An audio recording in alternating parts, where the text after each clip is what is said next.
Olha, sempre muito bom a gente receber pessoas incríveis. E o Hugo Alexandre, ele é maravilhoso, ele entende como ninguém de vinho e da comida portuguesa, porque ele é português, né? Português de Portugal. Isso.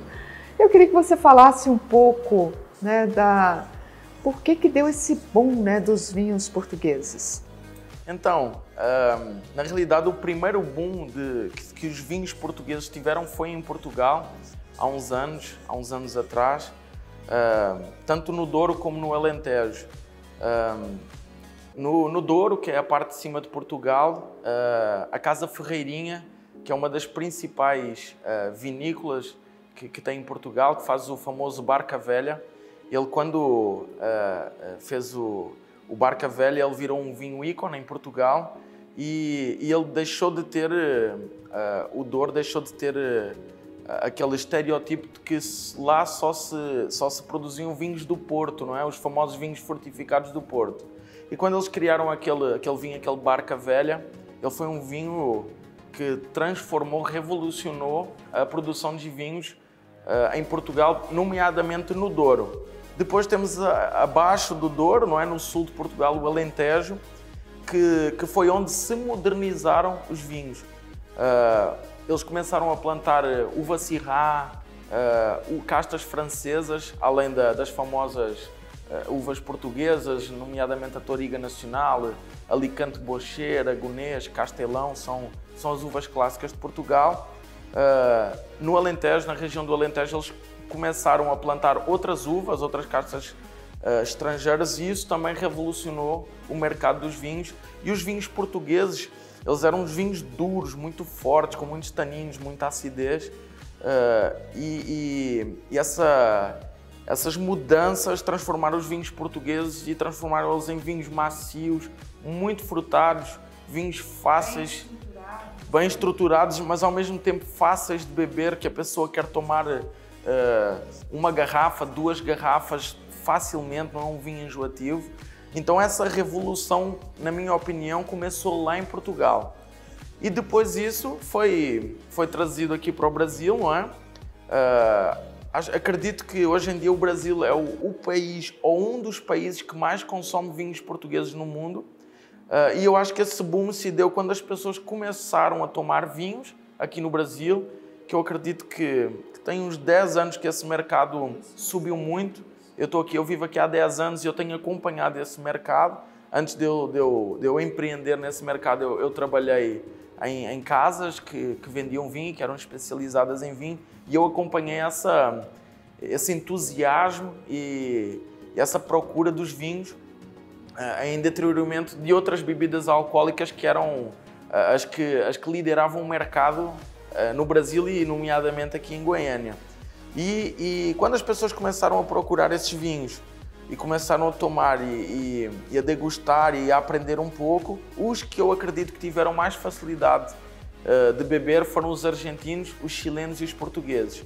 Os argentinos e os chilenos são bem frutados, vinhos fáceis de beber, os portugueses também, mas a diferença é que os vinhos portugueses têm uma estrutura, têm uma qualidade de produção, na minha opinião, de custo-benefício muito maior do que esses dois países. Então eu acredito que as pessoas, conforme o mercado foi oferecendo cada vez mais rótulos e as pessoas bebendo, elas descobriram os vinhos portugueses e se apaixonaram. E eu acredito que hoje em dia o vinho português ele lidera o mercado de vendas aqui no Brasil. E me fala uma coisa, por que os nomes, né, dos vinhos dos vinhos portugueses são estranhos, né? São estranhos.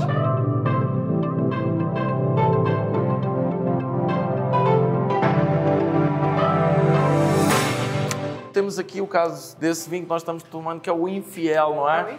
É o Infiel. Então, no dia dos namorados, até foi engraçado que eu fui servir esse vinho.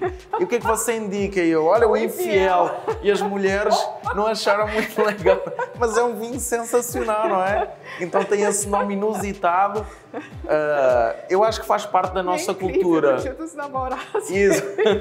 E foi o vinho que vendeu mais no dia dos namorados, por mais incrível que pareça, não é?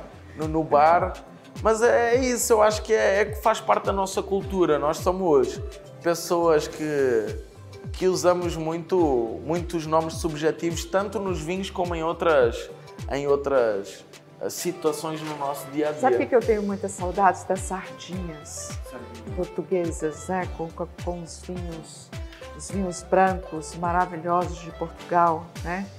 Que o vinho verde, por exemplo. Me fala um pouquinho do vinho verde. Olha, eu primeiro vou te falar das sardinhas, muito rapidamente, isso. Que tem uma diferença muito grande das pessoas. Eu como sardinhas aqui no Brasil e quando vou a Portugal são totalmente diferentes. É porque existem as sardinhas brasileiras e existem as sardinhas portuguesas. São duas espécies diferentes de sardinhas, então logo o gosto é diferente da matéria-prima. Só que lá em Portugal, eles quando assam as sardinhas, elas são frescas, acabadas de pescar, e eles não tiram as vísceras delas, eles colocam ela inteira, com a cabeça, com os órgãos, tudo, eles colocam na grelha, então isso é que dá um gosto muito especial às sardinhas de Portugal e torna elas tão famosas no mundo. Isso é um dos segredos das sardinhas. Em relação aos vinhos verdes, que é uma harmonização sensacional com sardinhas assadas, acho que é interessante falar que vinho verde não é um estilo de vinho, não é? O vinho verde, ele pode ser branco, rosé ou pode ser tinto, não é? Muitas pessoas não sabem disso. Não. Elas acham que existe vinho branco, vinho rosé, vinho tinto e vinho verde.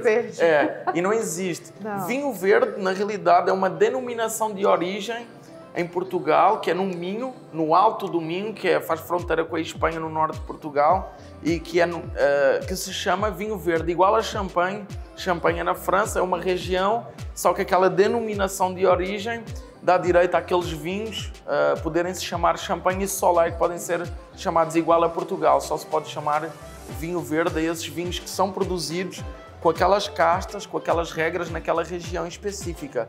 E são vinhos bem legais, são vinhos muito frescos. Se você puder tomar um vinho que seja acabado de engarrafar e tomar na hora, é muito importante o frescor do vinho. São vinhos que eles têm um pouco de gasificação natural, porque a fermentação final é feita nas garrafas. Então, assim, a principal casta de um vinho verde lá em Portugal é Alvarinho. Alvarinho é a principal casta.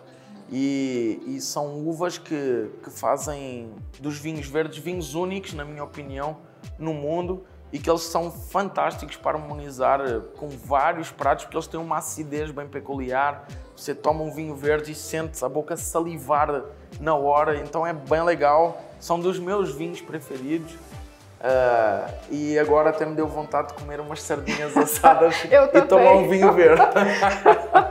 Eu também. Foi uma viagem muito, muito legal que eu fiz a Portugal e amei de paixão. E eu gosto muito da enogastronomia. Eu acho que é uma coisa, quando a gente aprende a tomar vinho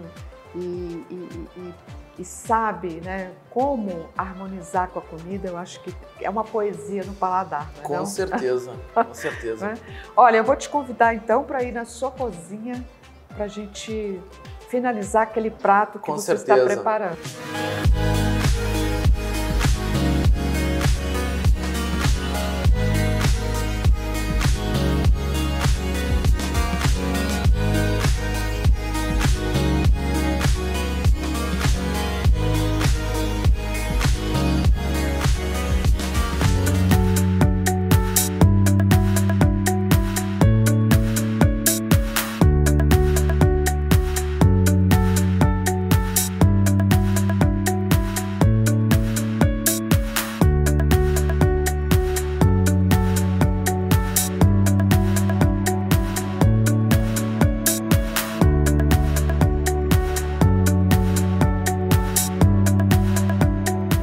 Que delícia, né? Isso aqui é uma lula, é um prato português, né?